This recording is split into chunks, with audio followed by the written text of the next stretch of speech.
missing data, right? Yeah. Okay. So again, for your group, the question is that how is this related to the systems? What do you mean system? I mean the real servers. Oh yeah, so I think that it's gonna make a lot of sense because like for the mice algorithm, like you have to like run a very big I mean like you have to run like a very big n number of time for the prediction for the missing value of data to convert to a to a to a to a specific value. But here like we just run an n number of time and then we take the mean and the mode of it, and the computational cost like is much reduced compared to the original algorithm. Yeah. Okay, that sounds good. Yeah. So basically the performance analysis, but also the complexity analysis, right? Yeah. Yeah. And also try to because the traditional complexity analysis is very abstract. I try to connect it to the real system as much as possible. Yeah. Okay. Next group 8. Hello, Professor.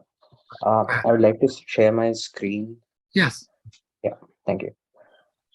So our project is data quality using Apache Griffin. So we are trying to tackle the issues of how organizations can deal with large amounts of table and how to comply with the SOX compliance or auditing.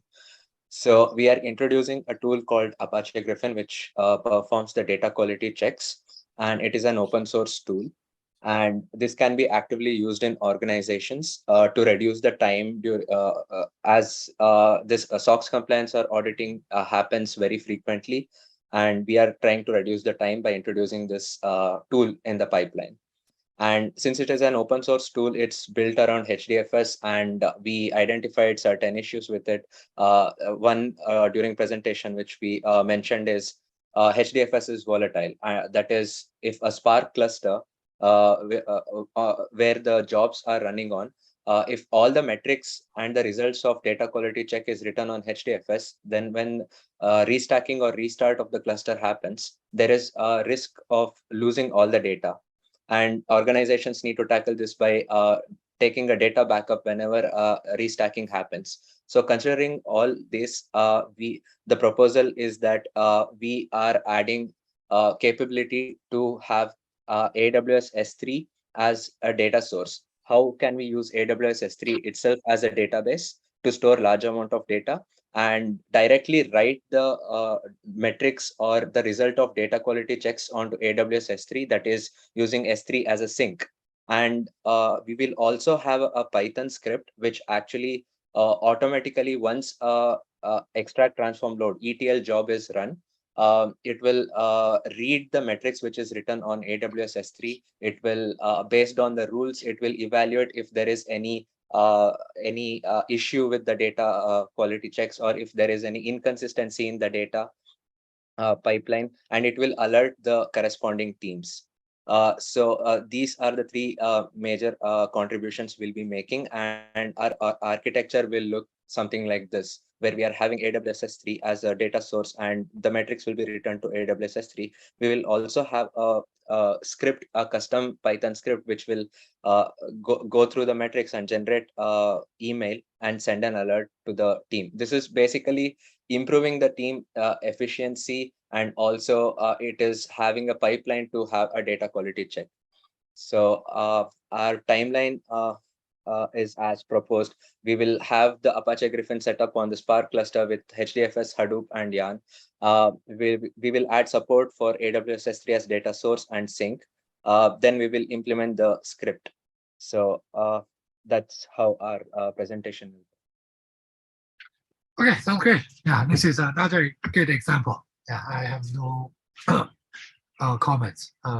So this is I just have one more thing to add, Professor. So we have been, we actually started working on this since we actually did the presentation before. So we have the working code or demo, which is already available. So if possible, at the end of the lecture, we would like to demo that. It's just a 2 minutes video. So if you have any more expectations from it, we can probably yeah, I'm afraid we don't have time today because we have a lot of other groups But will you be able to do that next Tuesday? Sure, Professor. Okay, let's do it at that time.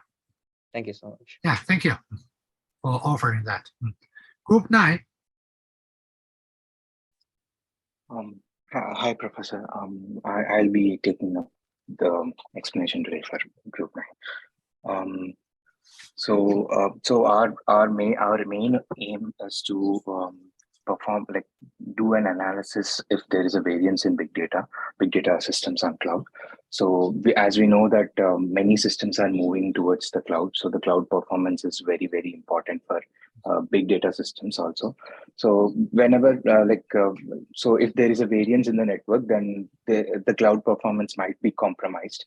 So that's why we are trying to measure variance in the big data platform using two parameters. One is bandwidth and another is latency. If there is a variance in bandwidth and latency across nodes, I can say virtual machines, which are already used in big data systems, then we can say that, yeah, there is there might be a performance issue. Many papers do disregard this fact, and the results might not be accurate for them.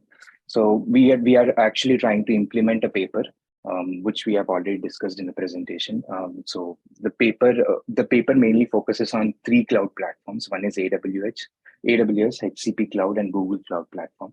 But it majorly disregards for Azure Cloud Platform. So we're going to run the experiments on the Azure Cloud Platform and also the Google Cloud Platform, which will be our baseline for comparing if we are getting the accurate results as in the paper for our code. And so our deliverables would be like exploring more options in Azure Cloud. As we discussed, we're gonna see if there is variance in same virtual network, or else if the systems are there in virtual network, if the systems are not there in virtual network, and if the systems are there in completely different regions, which Azure provides in almost 5 to 6 regions across the world. So we're gonna check if there is any variance in bandwidth and latency across Azure VMs in different regions. And that will be our deliverables. We'll try to provide an analysis on if there is a variance, then what is the variance on, and how much is the variance, and why is the variance coming, is what we're gonna do.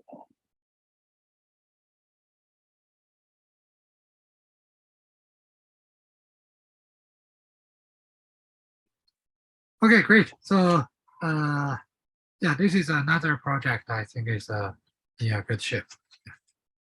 Yeah, thank you, Professor. Next group, Group 10.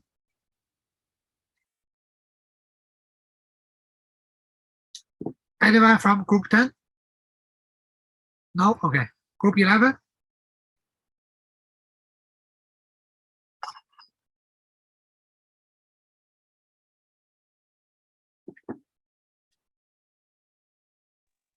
Yeah, Professor. So this is So group from 11. 11? Okay. Go ahead. Yeah. So our project is on the brain tumor radiogenomic detection. So here we'll be dealing with DICOM images. So DICOM is a special format of data which is used for communication between any in medical organizations or between any two parties who deal with such data. So the data initially is in the form the data is nothing but these are the scans of the brain tumor patients. So these scans are of, so each patient has 4 different types of MRI scans depending upon the type of fluid which is present, or depending upon the type of the angle from which the image is taken. So our plan is to first convert these DICOM images into a 2D, or extract each of the layer of these images because it is a 3D image. So we'll be first doing some pre-processing on the images by using some dilation and some other image processing operations. And once we have pre-processed our image, then our task is to feed this image to the segmentation model. So we'll be using the UNet segmentation model, which has these 23 layers. So the input to this model will be each slice of every patient. So that will be fed to the model, and it will output some masks. So these masks are nothing but the tumor concentrated regions, so that the classification model can only focus on the tumor region. And once we have extracted these masks, we'll be further feeding these masks to the EfficientNet 3D model. So this EfficientNet 3D model is nothing but a simple classification model. It will just tell whether the MGMT promoter methylation, which we intend to check in each of the patients, is present or not. So yeah, so this is our overall idea and a proposal of a project. And in the document, we have also mentioned the timelines and the dates that we intend to achieve the different goals which we have set. Okay, good. So one suggestion I have is that Mhm. try to link your project with a system perspective, right? Because Yep. now it's like purely data science, right? But there may be something you can connect. For example, whether the speed of your algorithm matter. Yeah, yeah. If so, by what kind of platform you should run to, and also the data, maybe there is some data issue, how to share that, right? So try to connect from those perspectives, right? Yes, we will do that. So this is we do need every project to connect to the system perspective to some extent. But other than that, it's great. Next one, group 12. Hello. Yes, Professor. Yeah, go ahead. Yes. So our project in we are trying to transcribe the music from an audio sample to hit music, and the very first step is we have some certain criteria about how the audio sample should be. The first one is the sample rate must be at least 44.1 kilohertz, and that there should be exactly one sample voice in the audio, and the tempo should be provided by the user, and the time signature is set to 4 by 4. Now the in the very first step we are going to divide the audio into the different segments. For example, the if I take the tempo is 60, it means that the 1 second is equal to 1/4 note, 0.5 second is 8 note, and so on. So we are trying to go up to the 30-second note, which means 0.125 seconds. And given the sample rate of 44.1 kilohertz, we will have the uh, almost 5,000 samples, audio samples, to determine the frequency in individual segments. So in our timeline, we are going to complete this task in the first 2 weeks so that we can at least divide the audio into the different segments. Now, in the following week, we are going to determine the which frequency the each segment has, and after that, we are going to combine the output of all the segments together and create a one file in which the all the musical notes is written in the sequence in a particular format, and later that particular file will be used to generate the sheet music. And to create the user interface, we are most likely to use the Tkinter Python library. Yeah. Yes, Professor. That was it. Okay, sounds good. So again, for your group, the question is that how to connect to the systems. Uh, how to connect the audio to the systems? That's what you mean? No. Because your project is also like a data science one, Yes. right? So how is connect to the computer systems? Oh, for that, while we are trying to process the segments to detect the musical notes in this particular process, we are going to do a lot of computation to determine the nodes. For example, right now we are thinking of applying Fourier for you. Uh,